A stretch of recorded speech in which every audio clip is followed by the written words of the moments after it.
Assalamualaikum warahmatullahi wabarakatuh. Di sini kami akan menjelaskan materi hukum perdata dari mata kuliah hukum bisnis. Pada materi kali ini akan disampaikan oleh saudari Hertina Rodotul Deputri dengan NIM 314-22026 dan saudari Natasha Ainul Hikmah dengan NIM 314-22029.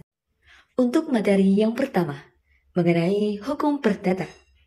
Hukum perdata atau hukum privat adalah kaidah-kaidah hukum yang mengatur kepentingan-kepentingan khusus atau istimewa, atau kepentingan individu, atau kepentingan perseorangan. Dalam bisnis, jual beli tidak akan pernah ada tanpa didahului terpenuhnya prosedur hukumnya. Karena prosedur hukumnya yang menentukan terjadi atau batalnya sebuah jual beli tersebut.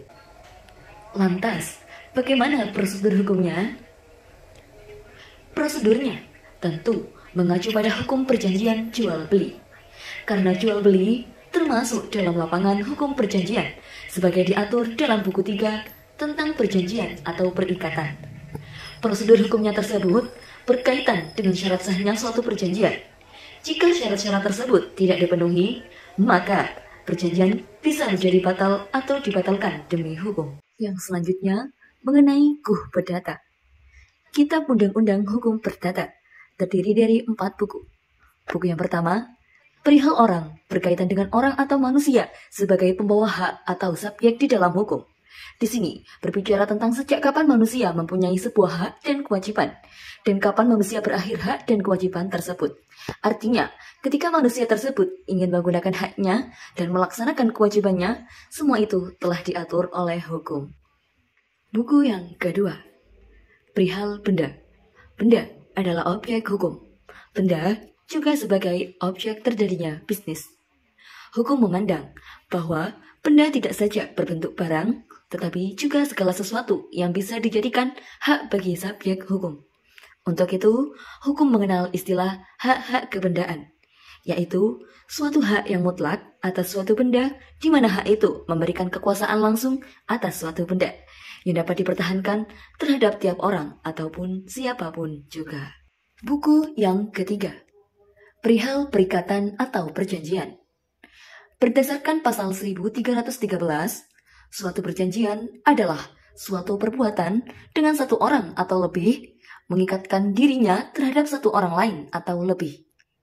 Dalam melakukan kegiatan ekonomi, adanya suatu perjanjian adalah mutlak.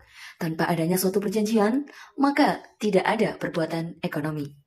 Buku yang keempat, perihal pembuktian dan lewat waktu. Pembuktian pasal 1865 adalah setiap orang yang mendalilkan bahwa ia mempunyai sesuatu hak atau guna meneguhkan haknya sendiri maupun membantah suatu hak orang lain, menunjuk pada suatu peristiwa, diwajibkan membuktikan adanya hak atau peristiwa tersebut. Seseorang yang memiliki sesuatu benda, jika suatu saat dituntut atau digugat, maka ia harus mampu untuk membuktikan bahwa ialah pemilik benda tersebut. Selanjutnya, mengenai hukum mengatur tentang alat-alat pembuktian berdasarkan pasal 1886, yaitu pertama, alat bukti, meliputi surat resmi dan surat di bawah tangan. Surat resmi atau autentik yang dibuat pejabat resmi seperti akta tanah oleh notaris. Surat di bawah tangan atau underhands, tanda dibuat di hadapan pejabat resmi seperti surat jual beli yang hanya ditandatangani kedua belah pihak. Yang kedua, kesaksian. Yang ketiga, persangkaan.